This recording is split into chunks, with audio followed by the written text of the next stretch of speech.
Los agradecidos somos nosotros, los platenses, los dueños de casa en esta oportunidad, pero como parte, digo, de la comunidad latinoamericana que nos nuclea en este instituto. Realmente la de anoche fue una reunión, lástima que limitada en relación al espacio, porque es imposible, pero bueno, fue de una gran confraternidad que representó a todos. Esto debe servir de experiencia para que la próxima vez la hagamos en un club, en un lote donde vaya todo el mundo. Muy bien. Bueno, me invita el instituto a dar algunas palabras respecto de juicio por jurados, o sea, jurado y república. Y yo quiero cambiar un poco el eje de estas breves palabras de esta disertación, porque no quiero presentar el jurado como el jurado problema. El juicio por jurados no es un punto de inflexión ni de discusión. No voy a discutir sobre si jurado sí o jurado no, porque sería como discutir si la Constitución debe ser obedecida o no. Nuestras constituciones nacionales hablan de jurados, pues el jurado está puesto, entonces vayamos a ver por qué, cuál es la razón. Enriquezcamos nuestro conocimiento y tratemos de explicar si el jurado tiene alguna base sólida de explicación a partir de nuestra propia Constitución. Y yo creo que voy a permitirme disentir con algunos de los queridos amigos y colegas que han disertado, porque el juicio por jurados no se trata de una opción en cabeza de las personas. El imputado no puede optar por el juicio por jurados o no, porque el juicio por jurados está establecido constitucionalmente en el artículo 24 como una pauta programática. Y si entendemos qué quiere decir esto, implica que en el fundamento de la forma republicana de gobierno está el juicio por jurados.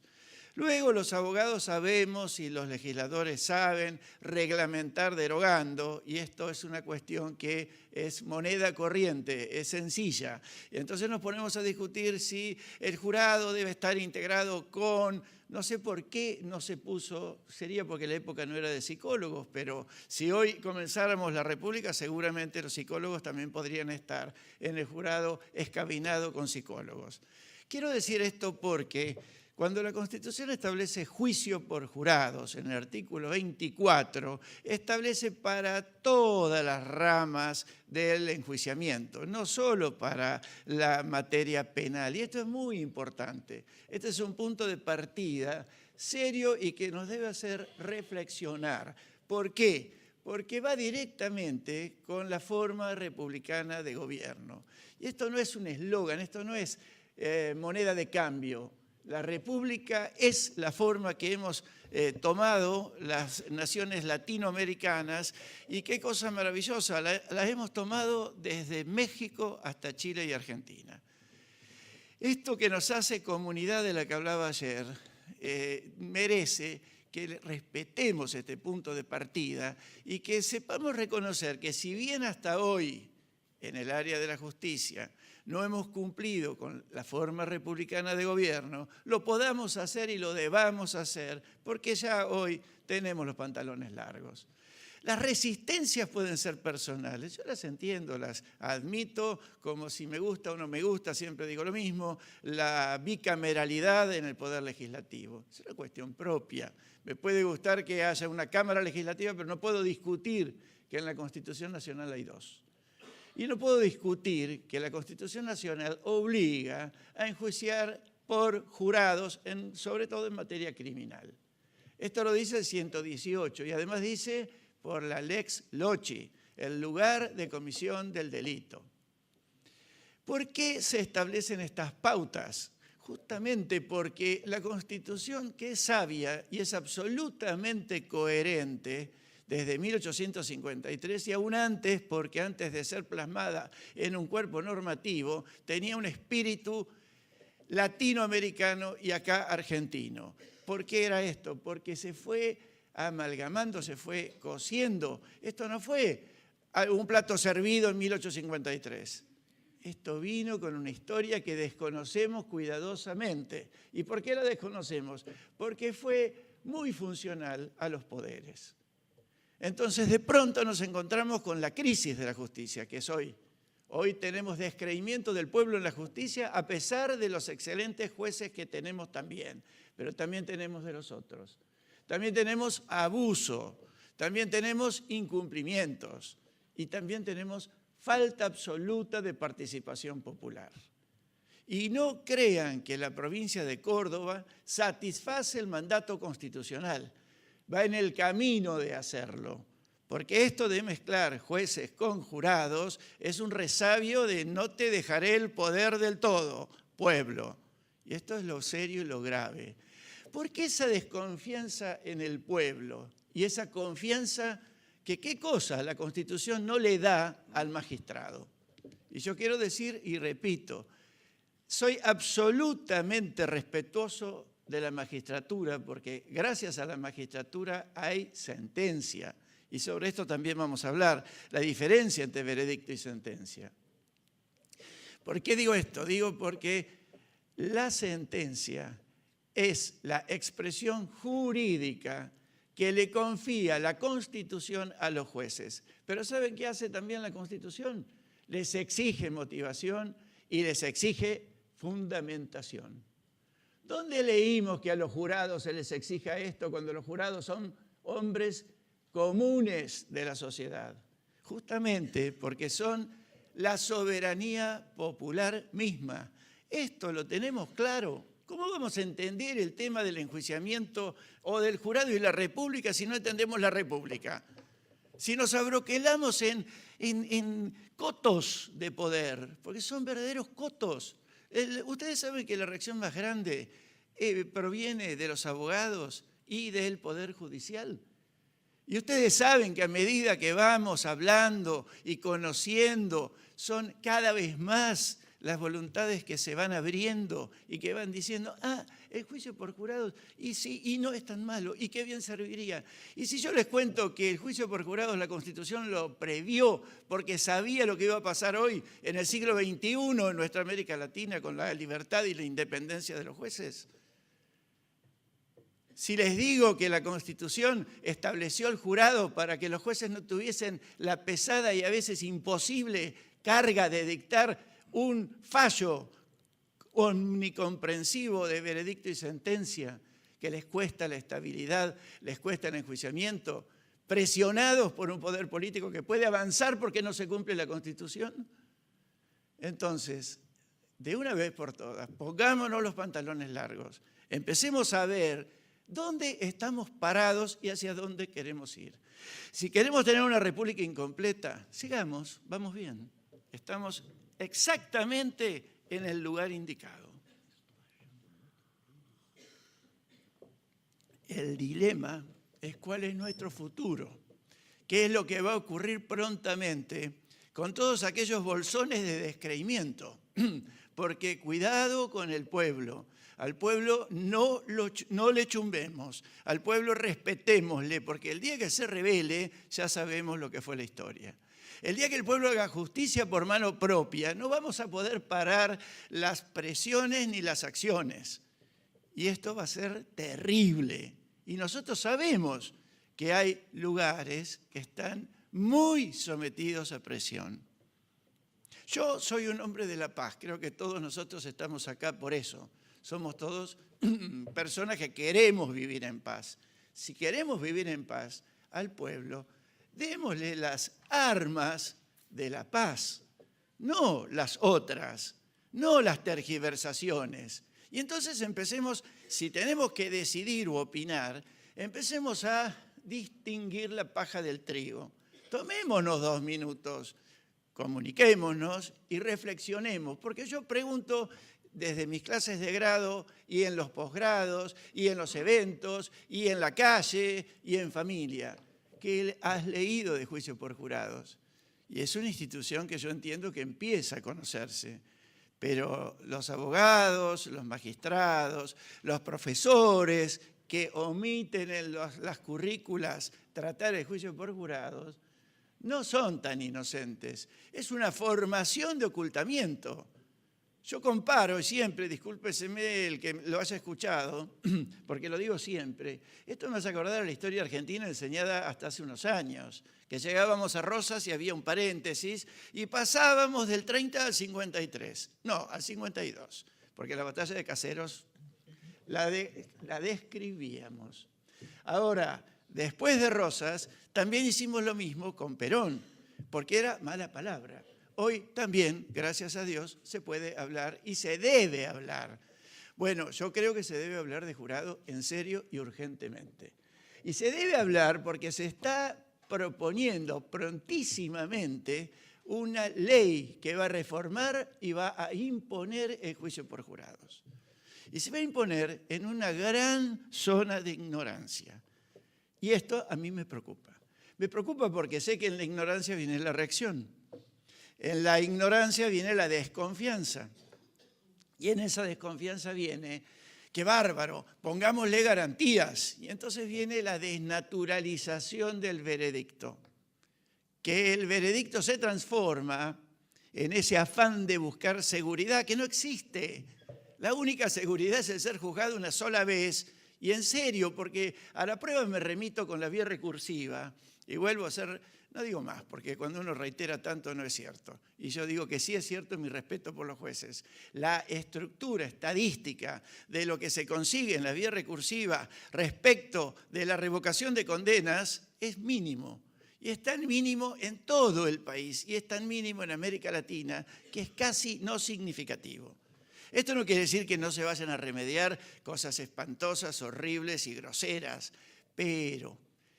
no es el remedio la impugnación. El único camino posible es el enjuiciamiento republicano, que es el de nuestra Constitución.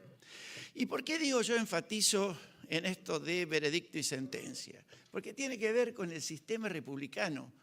Justamente la división de las funciones, la descentralización del poder, que heredado de España era monárquico, y cuidado porque tenemos influencias muy fuertes de monarquía, sobre todo países como el nuestro que han tenido inmigración en gran medida europea y de los países monárquicos, no solo de España. Esta influencia es ideológica, pero va en contra de la República. ¿Quién dijo que los jueces deben dar veredicto y sentencia? Que a punto de que hoy es bastante desdibujado esto de la diferenciación entre veredicto y sentencia. A lo sumo, para el pueblo común, hay una historia de veredicto-sentencia que es sentencia. No hay conciencia de veredicto, porque nunca se permitió la independencia decisoria del pueblo en estos terrenos. Y fíjense, descentralizar es posibilitar también el análisis, la comprensión, el contralor. ¿Y quién debe controlar? El soberano a sus funcionarios, no al revés, que es lo que se ha establecido, que es la forma centralizada, monárquica, imperatorial, etcétera, de los gobiernos. La descentralización permite el ejercicio justamente de los poderes del pueblo soberano. Y yo cuando hablo de pueblo soberano lo digo de pie, porque habrá alguno que dirá, ese eslogan del pueblo. Sí, claro, el que no lo crea no será republicano, pero si nosotros vamos a estar en estos eventos, en estos ámbitos de discusión y de crecimiento, va a ser reflexionando sobre qué base constitucional tenemos y a cuál debemos obedecer. Porque en esto soy dogmático. A la Constitución no se la discute, a la Constitución se la obedece. Porque ya hemos vivido en América Latina los crueles movimientos y gobiernos dictatoriales del siglo pasado, en los fines de las décadas de 70 y 80, y ya hemos sufrido los efectos del despotismo, de la falta de garantías y de la falta de poder ser persona en nuestros propios países. Y se llega porque se desoye la Constitución. Y la Constitución puede ser reformada. Nosotros podríamos tener mañana una Constitución socialista, pero para eso hay que ir por la paz. Hay que meterse en los partidos políticos, hay que reformar la Constitución, hay que hacer a través de una Asamblea General Constituyente. No por lo fáctico, no por lo que me guste, no la puedo derogar porque yo quiera. Y tampoco es un acto gracioso de los gobiernos actuales que van tiñéndose de moda en las distintas provincias. Decimos bienvenidos, pero en lugar de ser la evolución republicana misma, es como, a veces, lo quiero decir acá, es como un manotón de ahogados a sistemas obsoletos que ya no dan más. La gente no cree. ¿En qué podemos renovar la justicia? El juicio por jurados. Bienvenido, porque cuando el juicio por jurado sea vigente, cuando esté vigente, el juicio por jurado va a ser inmediatamente asimilado. Y bien como dijo recién mi amigo, el juicio por jurado no es en ningún lugar del mundo para todos los juicios.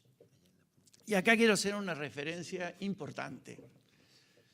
Cuando nos asustamos por el juicio por jurado no nos damos cuenta de que es, no acepto las tiranías, estoy en contra, estoy hablando de eso. 5, 10 y...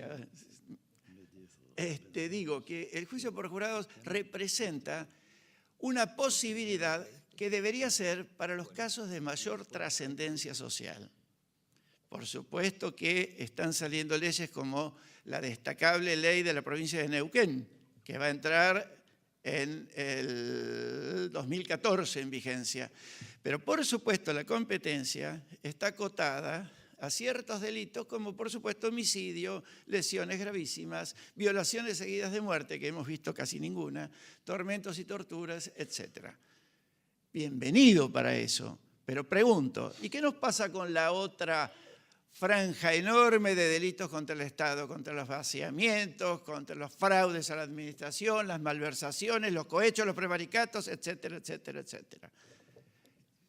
No debemos ser caóticos. Esto es un buen comienzo.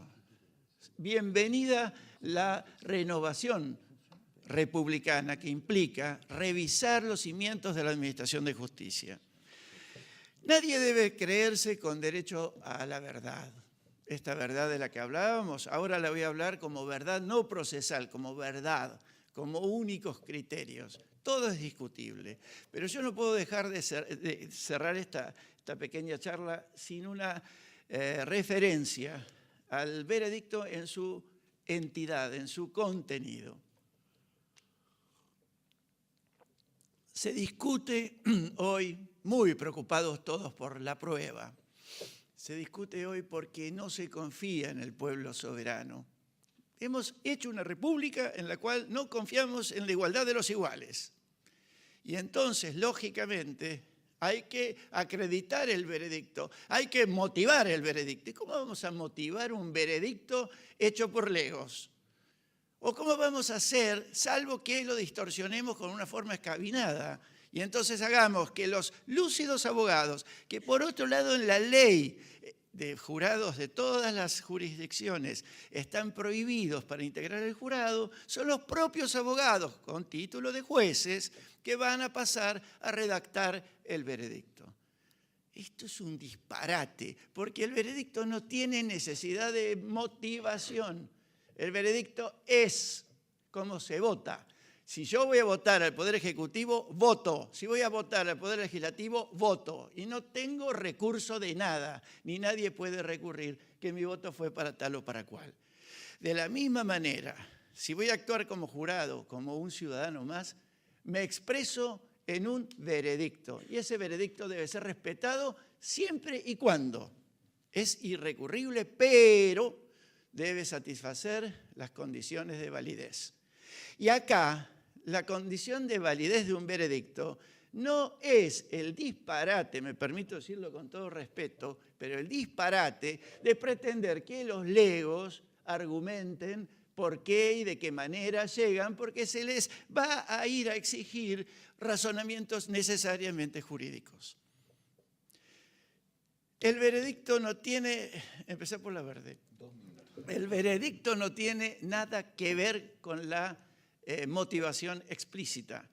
Y ahí sí es cierto que hay un reciente fallo que les recomiendo leer, que es el fallo Taxket versus Bélgica de la Corte Europea de Derechos Humanos, que explica de cabo a rabo perfectísimamente, respondiendo al respeto del juicio por jurados, por qué el veredicto no es motivado, porque tiene las instrucciones, estas de las que habló recién Puccinelli, que son suficiente referencia para que el imputado, porque es el imputado y no otro el que debe tener garantías, para que el imputado sepa por qué razón sale absuelto o condenado. Si las instrucciones son correctas, lo que pasa es que no sabemos nada de instrucciones, nunca hemos visto instrucciones. Entonces, ¿a partir de dónde vamos a confiar en esto? Las instrucciones son las preguntas a responder, que son fácticas. Por eso son suficientes como para que sus respuestas den sustento a la comprensión de una decisión jurisdiccional. Y no puedo terminar sin decir, además, que la garantía del derecho al doble conforme es una garantía sobre la sentencia, no sobre el veredicto. El veredicto no está en las escalas de los tratados internacionales porque está como el fallo Herrera Ulloa versus Costa Rica, como el fallo Casal admitido en la Argentina, están referidos a incumplimientos constitucionales continentales. Están referidos a la necesidad de dar respuesta a una situación sin jurados. Pero Taxket versus Bélgica, en Taxket versus Bélgica, la Corte Europea es perfecta en cuanto dice, el juicio por jurados es una forma legítima y absoluta de los pueblos históricamente vigente y hace la narración de todos los pueblos de Europa que tienen juicio por jurados y desde cuándo. Y habla justamente de esto mismo, porque es el pacto internacional y es la Convención Americana, son los dos cuerpos que incorporados a nuestra Constitución Nacional y a las otras constituciones de Latinoamérica, la que exige el argumento de que el fallo de condena, y yo pregunto, ¿cuál es el fallo de condena? No tengo ninguna duda que es la sentencia. Bueno, hay mucho más, pero me gustaría que se abriera debate sobre esto porque nos enriquece la discusión.